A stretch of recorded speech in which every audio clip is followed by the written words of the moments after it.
So welcome everyone to today's xTalk. Thank you for coming. So today's talk is Learning is Hard, Tools that Engage Students in Challenging Course Concepts. And it is my pleasure to introduce our two speakers today.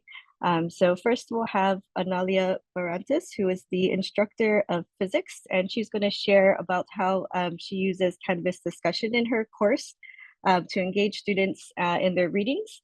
And we also have Shams El-Adawy, who is a postdoctorate associate in physics and is here to talk to us today about how generative AI can be leveraged for formative feedback.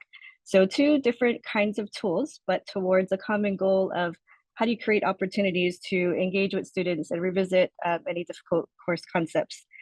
So all that being said, I'm really happy to have our two speakers today. And Analia, I'm going to hand over to you. So thank you so much for inviting me. I'm just going to talk a little bit anecdotic. It's just my approach of one of the tools that I use to teach at the experimental study group. In case no one knows about the experimental study group, we have, it's one of the learning communities, first year students learning community that we have at MIT. One of those is Design Plus, Concourse, and Terrascope. So we accept about 55 students, and this is important because it is important for the audience to know the number of students that we have in our classes. So we have about 55 students that we selected them by lottery, and in the group we teach all the GIRs and also some HAS classes. Our classrooms are very small. We accept maximum of 12 students in our classes. So we have a lot of flexibility with what we do and how to set our classes. How we teach physics at DSG is very interactive. We do the flipped classroom approach. And one of the elements in our teaching approach is pre-class reading and a reading quiz. We give on average 2 per week. And we are using the Canvas discussions to engage the students in the reading. It's a graded activity and is due the same day before the class. How do we set up this, how we introduced or how we prompt the students to participate in the discussion is that we tell them that we want them to either ask a question, but it has to be a well thought out question about the content that confused them about the reading of the day, or they can participate by answering a question to the peers. They are also welcome to post any ideas or thoughts or videos that they found around there. If they want to contribute, we ask them to cite the reference. We also know in the past that they were using a lot of answers from ChatGPT, so we allow them to use information from ChatGPT or any other site, but we request them to, and it's part of the grading, we request them to add the reference. So they know that we are aware of what they can answer or post in Canvas. And we do not, the instructors do not participate during the discussions, we just watch them. We do not answer any of the questions. So before the class, what do we use the discussions for? What we do is we just give them clear expectations.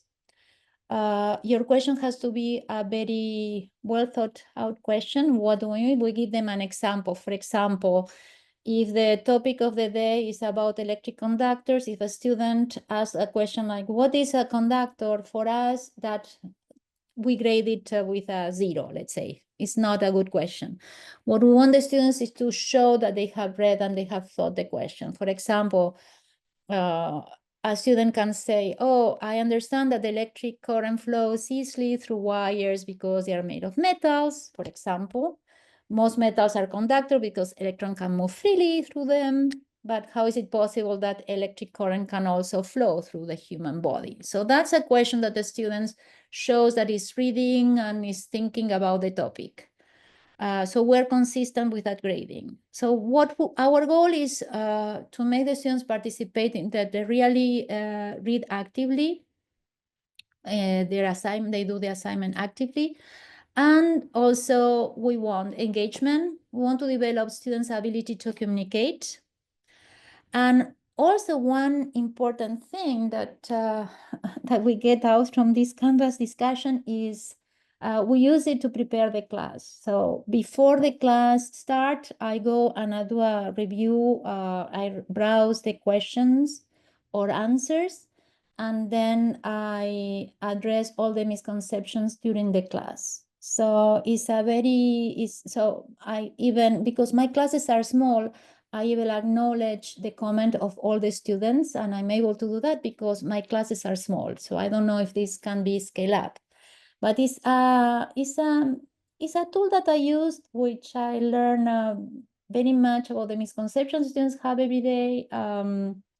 And actually, it was interesting to see all the posting that they are doing now with they give a lot of websites or videos explaining one of the concepts that some students have, or question that a student have.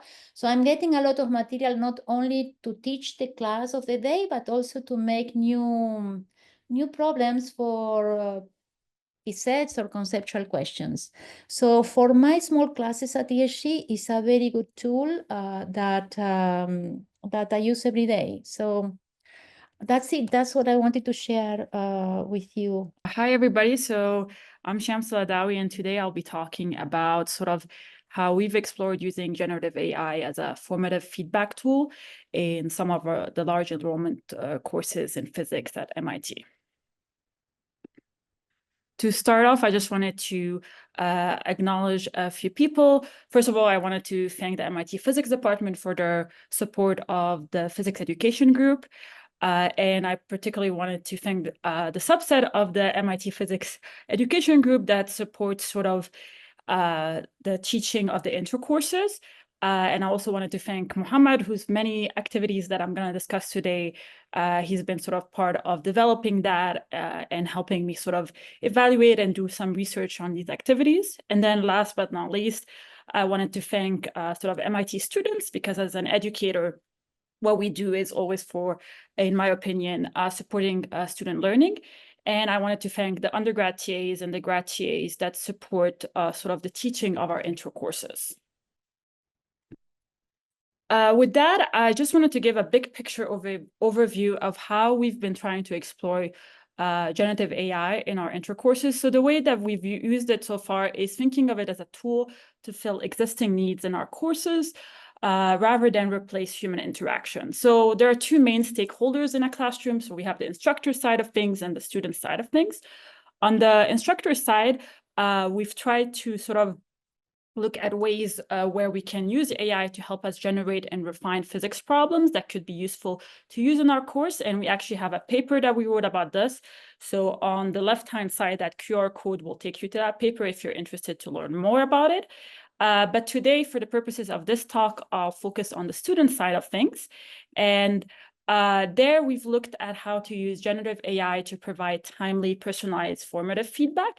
And a subset of what I'm going to present is also part of a paper that we wrote, and that QR code to your right will take you there if you want more details about that. To start off, so the context in which we're trying to use generative AI is in 801 and 802, which are 801 is the classical mechanics course that most MIT students take, and 802 is electricity and magnetism. The model that sort of this course is structured in is called the blended learning model, or the TL classroom that some of you may have seen on campus. And the way it's structured is students have sort of pre-class activities that they complete on MITx, and then they come in to class and get the support of undergrad TAs, grad TAs, and faculty and instructors as they work on problems and concept questions. And then after that, they have problem sets post-class that they have to complete, and sort of we go through the cycle iteratively throughout the semester. So the way we've sort of conceptualized where to put AI is thinking about sort of where we've seen over the years, many instructors have seen where students struggle. And one of the big struggles was connecting big concepts in the course. And we thought that that would be a good idea to try to sort of embed AI as a tool to help support students as they try to make sense of big concepts and how they're connected in the course. So I'll talk about 2 iterations of how we used AI as a tool to help in that regard. So the first iteration of this was last fall in 801. And one of the activities that Muhammad actually created was around creating those like synthesizing questions that we provide students before exams, and they would get instant feedback from AI. And we put one question for them before exam 1 as they were preparing, sort of practicing doing problems before the exam, and then another question pre-exam 2. And then the structure was that it was embedded within MITx, but both questions were optional and included alongside other practice, more traditional sort of physics problems that they get to practice on. And this was connected to ChatGPT 3.5, and it was prompted to give sort of individual feedback and to students sort of immediately. And I'll show you how this kind of looked on the platform. So this was the question given pre-exam 2 last fall. So they'd get a question, and then they have a text box where they can input their answers. And then they get a sort of immediate feedback from AI. And there's 2 types of feedback. One of them is qualitative. So what would potentially an instructor say if students were to sort of verbally say that to them? So this would be this written feedback. And they also get some kind of score out from 0 to 5. The score is not really for grading purposes. It's just to give us a way to evaluate how sort of AI is interpreting the answers students are putting in. And then the third part of this is actually students get the opportunity to rate the AI response. So they have sort of these 5 stars, and they can sort of give how many stars they think this response is useful for and how useful it is for them. And they get to also have a text box where they can input some of their answers, some of sort of their feedback there around how useful they thought this activity was. And as I mentioned, this was an optional activity, so we got about 10% of the class to participate, but our intro courses are quite large. So last fall, we had about 700 students, so 10% is about 70 students, which is a pretty large number overall. And now that we kind of had this activity, want to kind of evaluate how good it is at sort of supporting this idea of providing feedback on something that we know students are challenged by. So to do that, we did a couple of things. First, we provided these responses to graduate teaching assistants and asked them as well to grade, provide a score from 0 to 5, as well as provide written feedback to the same set of responses AI had. And we did sort of the score comparisons for both questions that we give. And these graphs kind of show that comparison. One of the big themes that were emerged there is it was very clear that AI had tried to always give a score around the average and really avoided giving either 0s or 5s, which was an interesting feature, even when some responses kind of would merit a 0 or a 5. So that was one of the features that emerged when we looked at sort of scores comparison.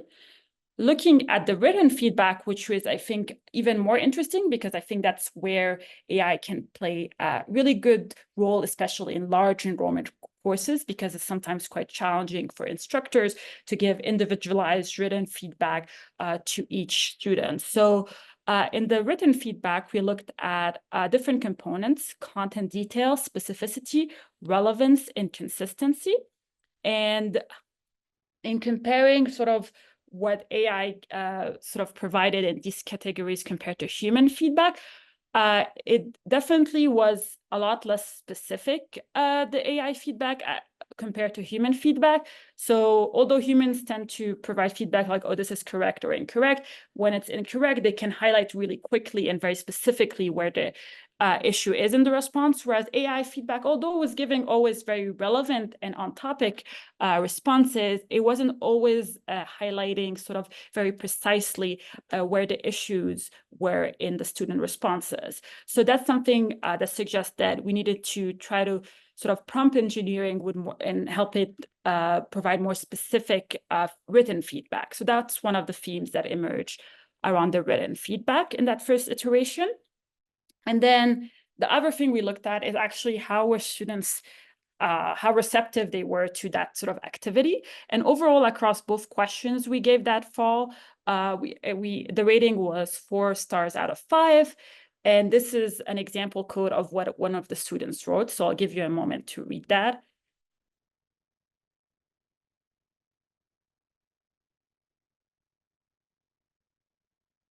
And as you can see, overall, it seemed quite positive. So it does seem that they are receptive to having this kind of activity as they're trying to make sense of big concepts before exams. So some of the lesson learned from this first iteration was that we still can't really rely on AI for giving sort of accurate scores. Refining the sort of the prompt engineering to provide more specific feedback is something we needed to work on. And then another thing that we thought about is that if we provided more of a scaffolded activity, this might help students, especially who might struggle to immediately see how the big concepts are related.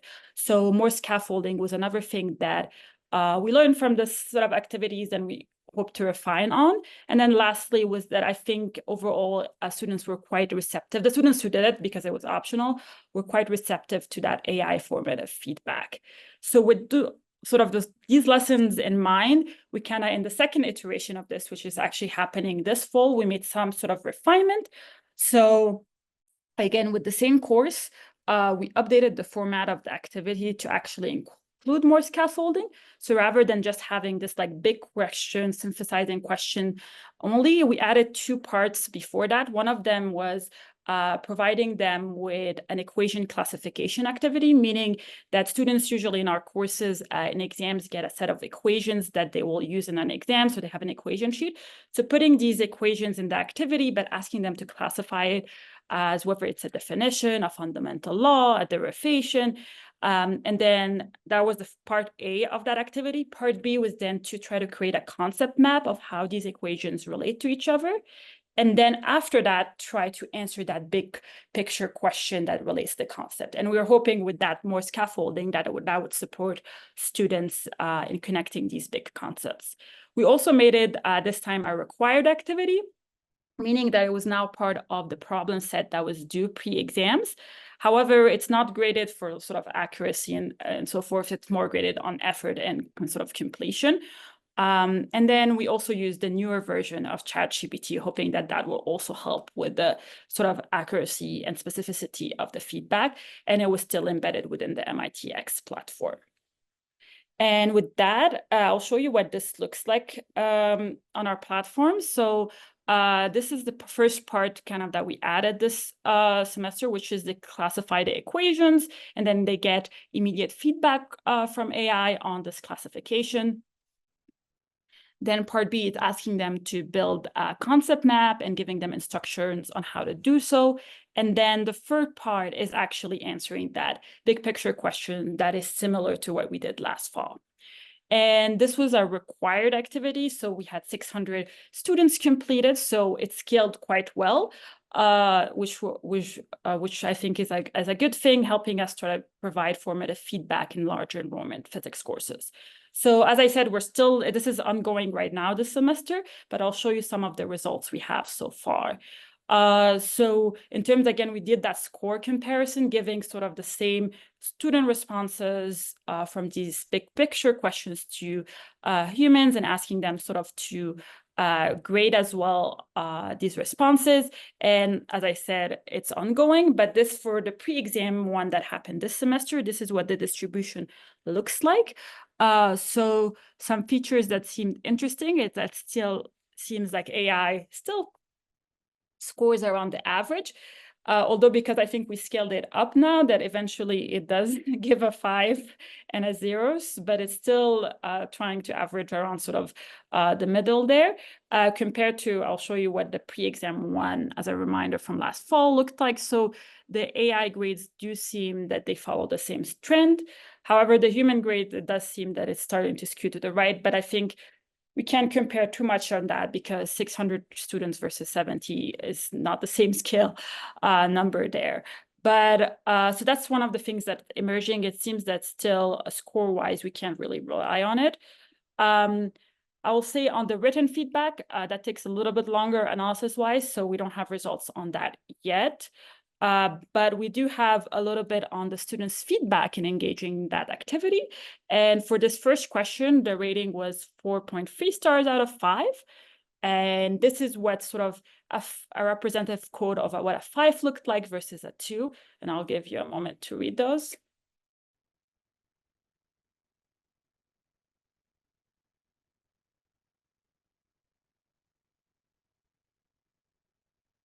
So it does seem that overall, many of the students are finding this positive and helping them break down the different concepts. So again, it seems to be well received by students. So far, some of the lessons learned from this second iteration is that despite using the updated version of ChatGPT to help us with this and try to improve the prompt engineering for specificity, scores-wise, we can't really rely on it yet. However, students seem to be receptive even when we scale this to the entire class. So that seems promising as well. And with that, I just wanted to conclude on a few things. So as I mentioned earlier, we've been trying to use generative AI and introphysics as a tool to provide feedback or support us in things that are challenging for humans to do, but could be very effective if you use a tool like Gen AI. So on the instructor side of things, we have a paper there. The code will take you to that, that looks at how we've used it to help us create new, interesting physics problems. And then on the student side of things, which I've discussed today, we've used it in trying to help us kind of provide that personalized formative feedback. And we also have a paper about that, which the second QR code will take you to.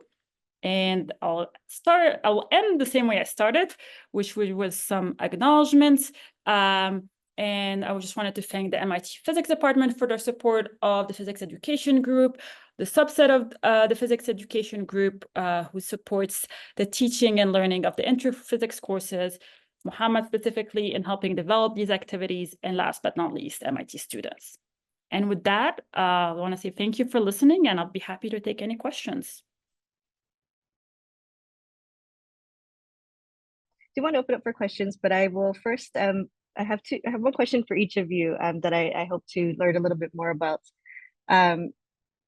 Shams, I'm curious if some of that information in terms of, what kind of feedback students are getting, is that being used in any way to inform what comes like post-exam or any kind of like additional needs students may have? Like, is it actually helping in that regard as well? Or is it just in the individual, it's sort of personalized feedback? Right now, I think for this particular activity, it's mainly for the individualized personal feedback. However, we're hoping to build on that in ways to inform other pieces of the course. But I think so far, this particular activity in particular is just used for kind of trying to refine this big idea of the concepts. But I think it will eventually also inform probably other ways we're helping support students connect big ideas, because it is something many of the instructors teaching that course know that students struggle with. So although it hasn't directly impacted other pieces yet, I think it definitely will inform some of that in the future. Yeah, thank you for sharing that. Analia, one question I wanted to know, are all students actually receiving answers to their questions from other students? And is there any way that you are catching folks who like maybe just don't get response at all, and it sounds like they just get the clarifications they need from you during class, but do they get any further engagement along those lines also? Sometimes the same students answer some questions of the students. but I still go back, when I go back to the classroom, I review all those answers with them. And I can do that because my classes are small. So in the discussions, I can see the comments from about 20 students max, depending on if I have those 2 sections or 3. So I'm able to browse immediately the answers and questions and know who answered a question or who asked that question. And also there are many misconceptions in the answers as well. So I use that as a teaching tool.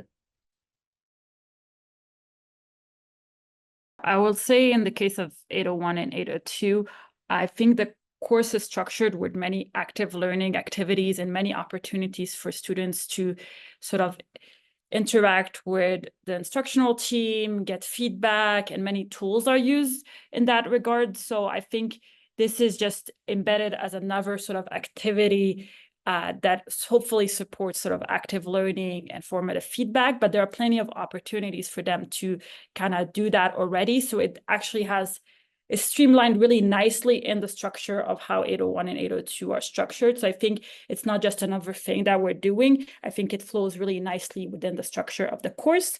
And I think Mohammed also wants to add to this, so I'll leave him to do so as well. Yeah, sorry, if you allow me to add something here. So before exams in 801 and 802, usually I hold review sessions for the exams, and students usually really like these review sessions, which comes at the end of this whole cycle. So we have cyclic order of what's happening every week. So students go through a lot of practice in different layers, and then the review session comes at the very end after all of that practice to kind of connect all the pieces together. And then we had feedback from students over the years that they would prefer if this kind of like bringing everything together would come earlier in the course, like before the review session. So that actually is how I am framing this activity right now. So as part of the PSET, we're helping you here now that we have covered this amount of material. So now it's time to kind of think about how they connect together, and that will help you for the exams. And so it is kind of integrated within the review, final phase of review at the end, which is also supplemented by the review sessions. Yes, so regarding the discussions, it's a little bit different because I use them for the everyday teaching.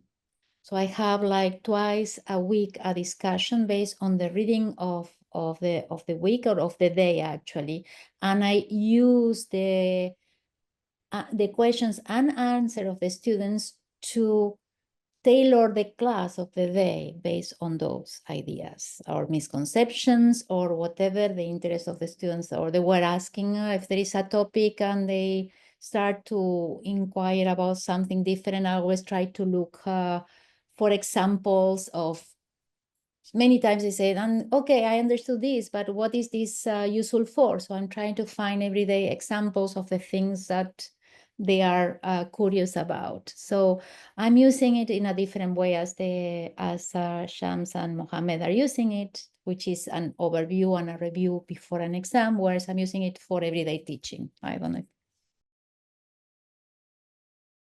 So I think we haven't explored yet how this connects to sort of impact and other pieces of the course. However, I would say the one piece of evidence that we have that seems that it supports at least students' perception of learning and their confidence potentially, and that is the feedback that we're getting directly from students. I think sort of perception on impact on students is an critical aspect of learning and how they're feeling that if this is useful to them or not. So I think we're getting that immediate feedback from students that seems really positive. So that is a positive indicator, but we haven't seen how this potentially may correlate sort of with other pieces of the course and overall performance in the course. But that's definitely an avenue that we could explore in the future with further research. Excellent question. So I have part of an answer to your question, and maybe Mohammed can also build on that a little bit because he does all of the technical side of this. But I'll show you, I actually have a slide about sort of the prompt engineering of how it's kind of structured to provide feedback. So let me share my screen once again. So, and we have a little bit of that in the paper. So the way the prompt that's given to ChatGPT for feedback is divided into 3 pieces. The first part, it's asked to take on the role of a physics instructor in an introductory calc-based course. And then we asked it we actually put the exact same question that it has. And then we kind of break out the way we wanted to address the feedback or provide feedback to students into kind of different parts. The first, we give it what an ideal good response would, and with a couple of examples of what an ideal response would look like. Then we ask it of like specific sort of concepts and points students must mention to have like the response we expected. Then we explain to ChatGPT what the structure and tone to give to that feedback. And we also tell it what scale, like the 0 to 5 scale, what a 0 and a 5 looks like. So we do that like sort of prompt engineering of providing as much structure to that feedback. But I definitely think that that's the area that needs the most work in terms of like helping provide that specificity of the feedback. I'll show you actually that it follows that kind of model. If I go back to my very first example here, if you look at the response it gives, it actually follows exactly that structure that we sort of provided. Even at the end, we ask it to sort of give an encouraging statements to students. So and looking especially in the first iteration, it does kind of follow that structure. I think there is room for improvement there in the specificity. So I think that partially answers your question. I think maybe Mohammed may have something to add to this as well. Yeah, I just want to add that, so this has been guided by trial and error. So while I develop these activities, I kind of test different prompts and see what I get and then update it until I get something that I feel confident about. And essentially, I found that we don't really have to give it the whole course or something. Like it's kind of enough to give it the context of the activity and the context of the question, and then give it some kind of model answer that it shouldn't give to students, but it should like revolve around the elements that is given in the model answer. And then give it some key ideas that have to be mentioned in the feedback. So no matter what the student says, like you have to tell them that energy is something, momentum, like some key ideas that I think has to be mentioned one way or the other. So just providing kind of the model answer and the context and the key things I want to be explicitly said in the response, I think that was enough for providing accurate physics feedback. So I will continue with the practice of, my goal is to engage the students in the reading and to really participate actively, being able to verbalize their misconceptions if they have any, or being able to answer questions to other students. So I think it's a very good practice. And also I learn, although I know anytime I teach what are the basic misconceptions that the students have, I always have find surprises when I give them different readings. So I will continue. So I will use it for everyday class. I'm not planning to do something beyond that. But it's a very useful tool for my little classes that I think is very helpful. And it will be great to have a click button. So I save all the PDFs so I can use that as inspirational for new problems and concept questions that I could use. But I couldn't do that. I have to copy and paste things that are interesting. So I think for the activity I presented, I think both on the evaluation and research side of things, there's definitely several possible next steps. So just in evaluating how it's doing, trying to improve that prompt engineering, part of it is something there's still room for growth there. So I think that that's definitely one of the next steps related to that, and building upon what we've done already. I think on the research side of things, I'd be really interested in exploring even further the written type of feedback, because that's a lot harder to analyze and make sense of it. And there's definitely different frameworks to look at. We can different angles that we can take to analyze sort of the quality of that feedback. And then third, but not also thinking about kind of the impact on student learning overall, but with this activity. And I think this is like a longitudinal study that we could potentially do research-wise and seeing like how the impact of this activity connects to other things we do in the course, but also overall, as was mentioned earlier, how does that really play a role in students' performance overall in the course, their learning overall, and retention. So I think that there's definitely room for more further research in that regard. So there's definitely different scale of next steps that we can take on the technical side, evaluation side, and research side of things. So I think definitely a lot we can build upon there. And if I may add one last thing, which is part of this activity is each student gets to create their own concept map, which is a visual representation of the connection between the different topics in the course. So that was submitted twice, like when in the PSET, every student had some visual that they created on their own about the connections between ideas and equations. And so far, we haven't really done much of giving feedback back to students about their visual concept maps. So in the first PSET, we didn't give any feedback. In the second PSET, we had a rubric on grade scope where some graduate teaching assistants were kind of providing some feedback on the concept map that they see. But it's kind of like very basic feedback. So I was hoping that one day maybe I can use AI actually to look at the actual pictures of the students' concept maps and provide feedback on the like graphical picture. So that's like on the technical side of thing. I'm gonna toy around with how ChatGPT handles pictures, especially handwritten, and whether it can really give feedback on these concept maps to students. Another thing besides ChatGPT or it's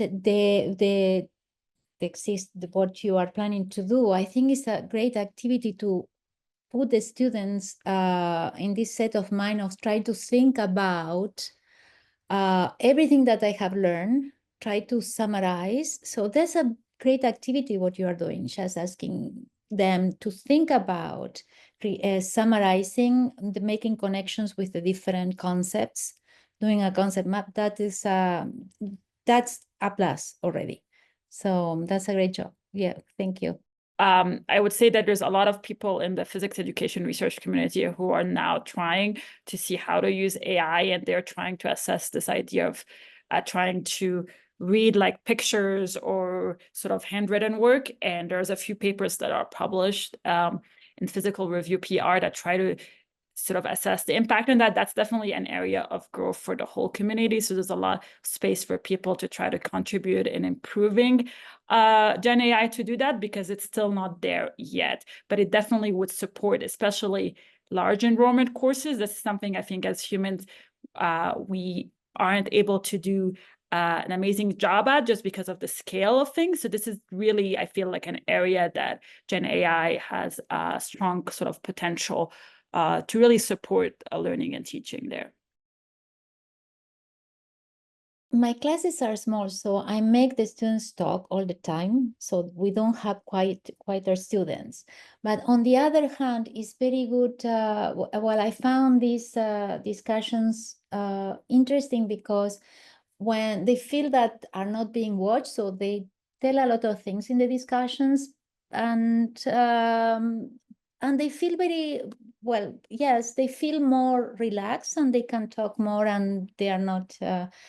They don't feel that someone is going to judge them. So they are very free and they ask many questions, which I think is great. So maybe it's possible that being in the discussions, they are more relaxed. So I don't know if I answered, but in the class, our students speak and ask questions, and they are not very quiet, which is good. They have to be, because we're only 10 students in the classroom, so I don't know how I will extend that in other classes. But I assume they will, for the way they express their questions. I think that they will feel free to to extend that to the classroom if they were more quiet students. So, but want to give a big thank you to both Shams and Analia for being here and sharing with us what they've been doing. So thank you all for coming.